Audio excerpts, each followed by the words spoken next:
Olá pessoal, aqui é o Márcio Okabe e eu vou começar a falar sobre alguns temas da metodologia Ikigai. Foi um curso de formação do Ikigai Brasil que eu fiz, muito bacana.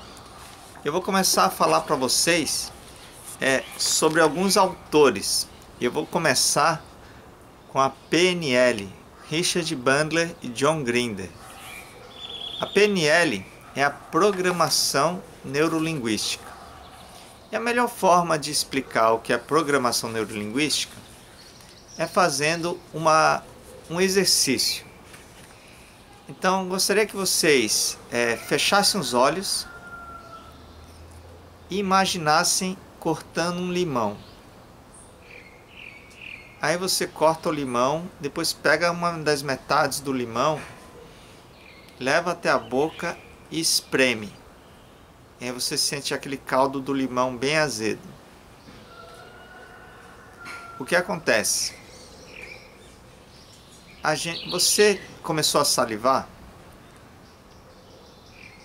A programação neurolinguística, ela é um estudo muito antigo, já tem mais de 20 anos, e é a forma da gente pensar. O nosso cérebro é um tripé, onde tem a linguagem, que foi o que eu utilizei, você tem a programação do cérebro, que foi o padrão mental, limão, você criou a imagem da situação, então é programação neurolinguística, então você conseguiu acionar a saliva, então você conseguiu acionar como se aquilo fosse uma realidade. Então o tripé da linguagem, da programação e da neuro, que foi o que aconteceu. E eu vou ler aqui um pouquinho, comentar um pouco a história. O Richard Bandler, um dos co-criadores da neurolinguística, ele foi fazer um estudo e era um estudante de filosofia e psicoterapia. Ele foi colocado uma tarefa para ele analisar os vídeos do Fritz Perls, que era o criador da Gestalt terapia, que é uma das terapias existentes hoje, das dezenas que existem. E o Richard Bandler, de tanto ele ver os vídeos, porque ele tinha que ver os vídeos e anotar, fazer um estudo daqueles vídeos, ele começou a perceber um padrão de atuação, um padrão de comunicação. E ele começou a usar esse padrão, ou seja, ele começou a modelar. Ele viu qual era o padrão de linguagem e comportamento. E ele conseguiu obter resultados tão eficazes quanto o Fritz Perls. Aí o que aconteceu? O Richard Bandler, que tinha apenas 22 anos, ele conheceu o John Grinder, que é o cofundador junto com ele. O John Grinder, ele é linguista, ele estudou linguística. Então ele foi o orientador do Richard Bandler. E aí eles começaram a estudar juntos, começaram a criar um modelo que viria a ser a PNL, a Programação Neurolinguística. Uma curiosidade que eu não contei, não lembro se eu falei que meu nome é Márcio Okabe, acho que eu sempre falo no início, mas em 1996 foi quando eu conheci a PNL e eu me apaixonei. E eu fiz os cursos de Practitioner e em 1998 eu fiz o curso de Master Practitioner em PNL. Então é por isso que eu conto essa história aqui, eu conto isso com muita felicidade, compartilhando com vocês algo que eu aprendi há muito tempo atrás. Então, o que os dois começaram a fazer também? Eles começaram a modelar a terapeuta de família Virginia Satir. Só pessoas incríveis, né? Aliás, eu preciso pesquisar mais sobre a Virginia Satir também, que eu confesso que eu ainda não estudei a fundo. E o hipnoterapeuta Milton Erickson. O que eles fizeram? Eles começaram a observar essas pessoas. Eles começaram a perceber que as pessoas que tinham sucesso tinham um padrão de linguagem, um padrão de comunicação com as pessoas que eles faziam terapia. Eu ia falar cliente, mas é que eu não gosto de cliente. Eu acho que a gente está em outro momento. Mas, Márcio, o que exatamente é esse padrão? Como é modelar alguém de sucesso? Então, basicamente, eu vou dar um mini resumo. Assim, uma das essências da programação neurolinguística, aliás, deixa eu mostrar aqui, ó. Ele trabalha com os padrões, todos os 5 sentidos. Então, aqui não tá, mas eu vou falar porque eu sei. Ele trabalha com o seguinte sentido: as pessoas têm um padrão preferencial de comunicação. Tem gente que é mais visual, tem gente que é mais auditiva, tem gente que, se alguém ficar falando lá sem mostrar nenhum visual, as pessoas prestam atenção. Essa pessoa tende a ser mais auditiva. Não é o meu caso. E tem pessoa que é mais sinestésica, que gosta de tocar, conversar. Sabe aquelas pessoas que tocam nas pessoas quando estão conversando? São mais sinestésicas. E o visual que vai mais pelo visual. Então, se você é visual e a pessoa é sinestésica, por exemplo, você fala: olha, eu estou vendo, eu estou notando, olha, isso daqui é como um brilho, é como um raio de sol, é quando você ilumina melhor as ideias, você está sendo visual. E a pessoa que é sinestésica, ela vai entender menos. Agora, se você fala: olha, eu sei que a pessoa é sinestésica, aí eu falo: olha, eu estou sentindo, que é muito importante você perceber o que é que o seu corpo está falando. Você sentir, aí você fala: pega agora no papel. Isso a pessoa que é sinestésica, ela tende a absorver melhor essa informação. Mas vamos lá, eu vou compartilhar algumas frases que são frases que trazem muito da neurolinguística. Quer você acredite ou não que pode fazer alguma coisa, você está certo. Richard Bandler. A confusão é o começo de uma nova realidade. Bandler também. Aliás, em tempos de coronavírus é bem uma confusão mesmo. A coisa boa do passado é que ele acabou. Bandler. Qualquer coisa que você resiste, persiste. John Grinder. Então, em tempos dessas mudanças, olha só, a gente está sendo chamado a mudar. Então, se você se apegar ao passado, é difícil, porque o passado persiste.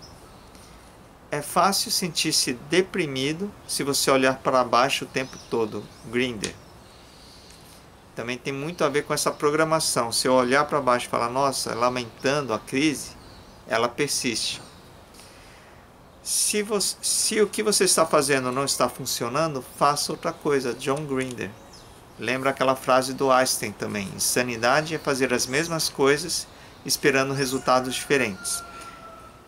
Tem uma frase que não está aqui, mas que em 1996, quando eu comecei a aprender neurolinguística, foi a frase que mais me marcou, que é: a responsabilidade da comunicação é do comunicador.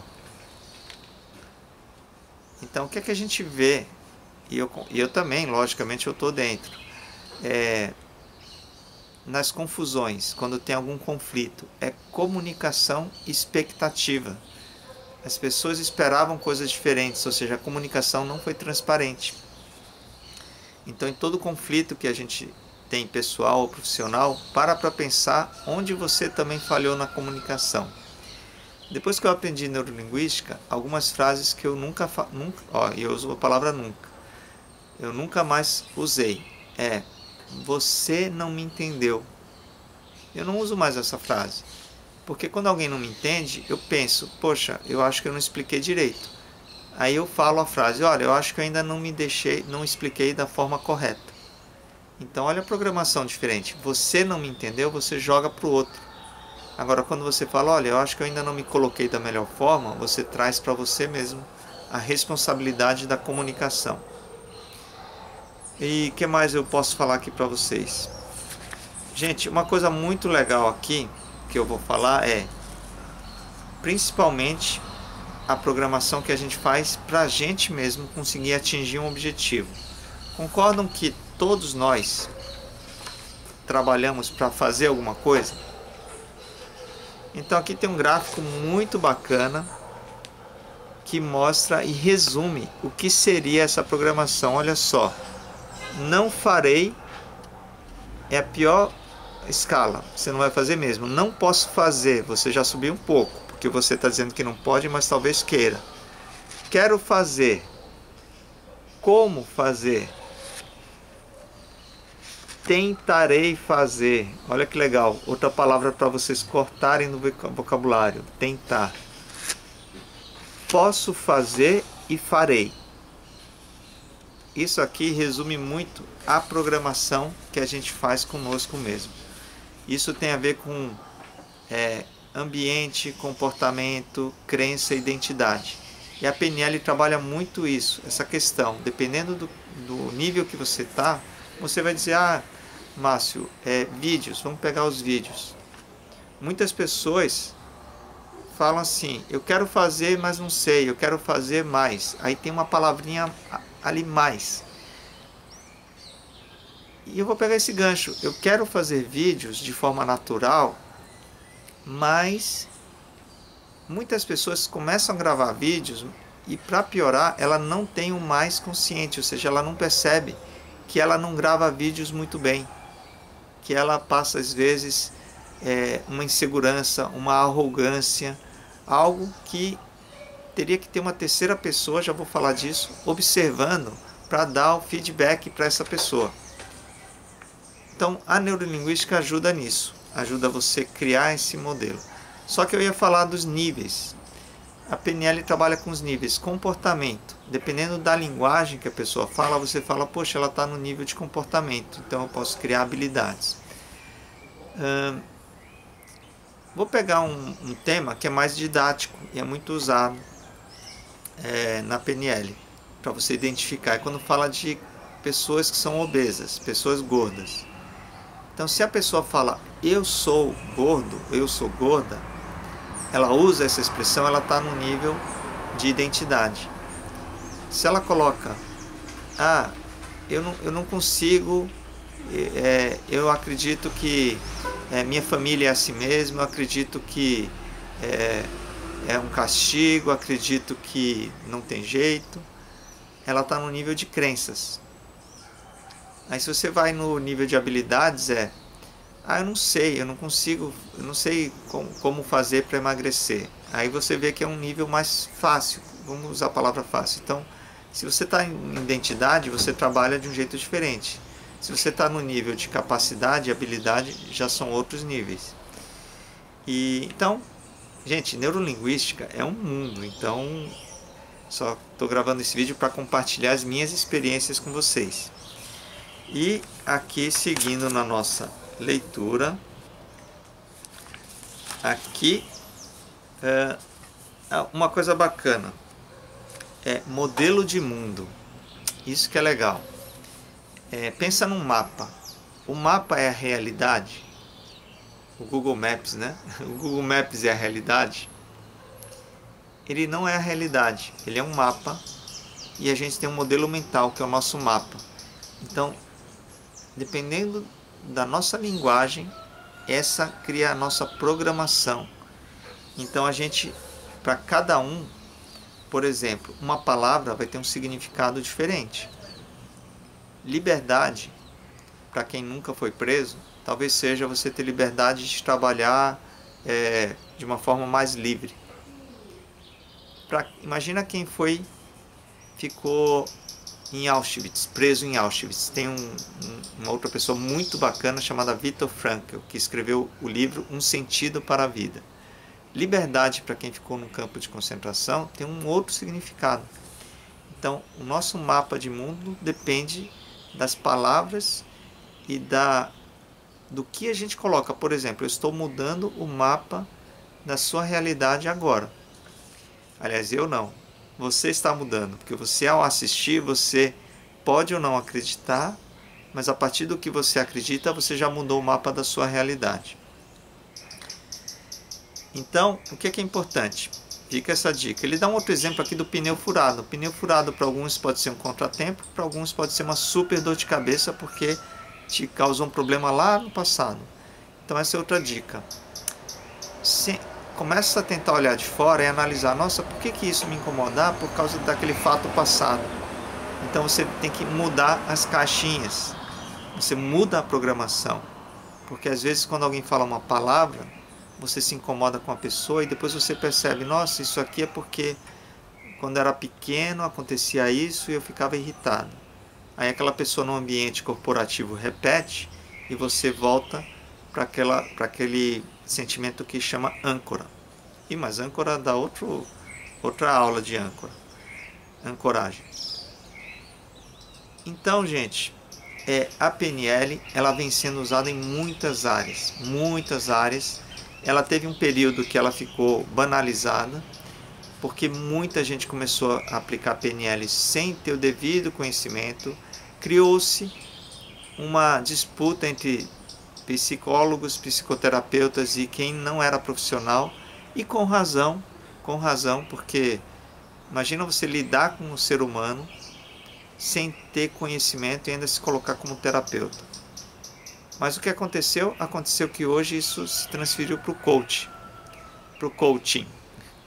Então é natural. Agora, PNL é uma ferramenta que foi adotada pelos profissionais de psicologia, de terapia, que entendem a força. É mais uma ferramenta muito poderosa para você usar no seu dia a dia.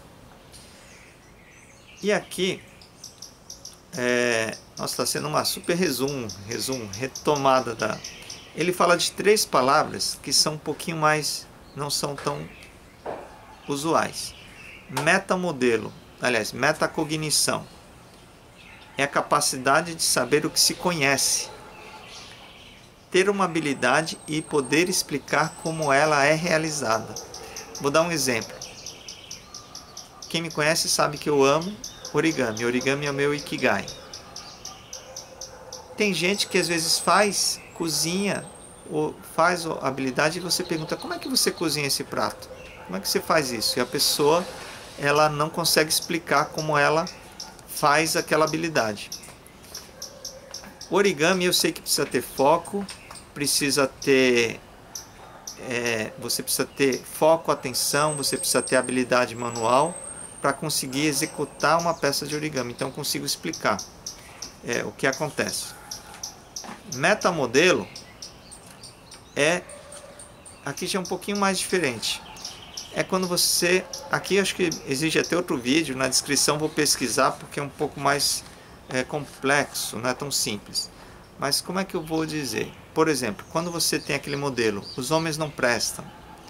Os homens não prestam é um modelo bem interessante. É um padrão, é um metamodelo. Acho que ficou claro, né? Então esses metamodelos precisam ser ressignificados, senão você cria limitações no seu comportamento. E essa aqui que eu acho muito bacana, chama-se metaposição. Metaposição é a terceira pessoa. É a que eu ia comentar aqui no final. É quando você tem 2 pessoas conversando, 2 pessoas principalmente discutindo. Não importa, não precisa ser discutindo. 2 pessoas conversando, interagindo, mas de repente há uma discussão, um debate sobre uma divergência. Terceira pessoa é uma pessoa de observação que vai dizer, Márcio, naquela hora que a pessoa falou tal coisa, você se exaltou, você interrompeu e falou alto. Como é que é essa terceira pessoa? É você criar esse hábito de quando você está aqui interagindo, você se colocar como terceira pessoa e imaginar aquela situação. Aí você fala, nossa, Márcio, realmente eu não deveria ter feito aquilo. Lógico que no início não é fácil. Então qual é a forma de você praticar PNL? Com mais pessoas. Então vamos supor que você está lá no Zoom e você pode falar com uma pessoa, um amigo, falar, olha, você pode me observar? Se eu fizer alguma coisa assim que não é legal, você me chama a atenção no chat? Então você já cria, então esse seu amigo pode ser a terceira pessoa que vai te dando as dicas para você conduzir aquela relação. Então, gente,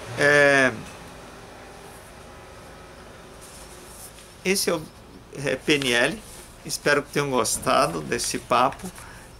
PNL é um campo super vasto. E eu acho que ficou bacana, né? Então, novamente, eu vou ver se eu consigo gravar um por dia. Eu pegar um autor por dia, fora que tem muitas ferramentas. Então, entra no site Ikigai Brasil para conhecer. O pessoal é muito bacana, agradeço muito a fazer parte do time Ikigai. Eu sou embaixador do Ikigai Brasil.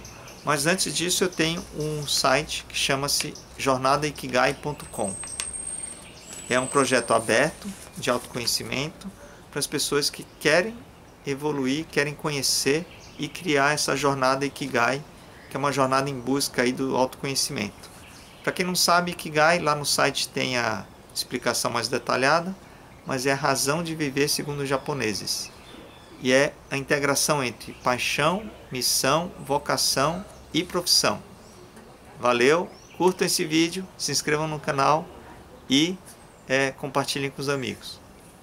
Valeu!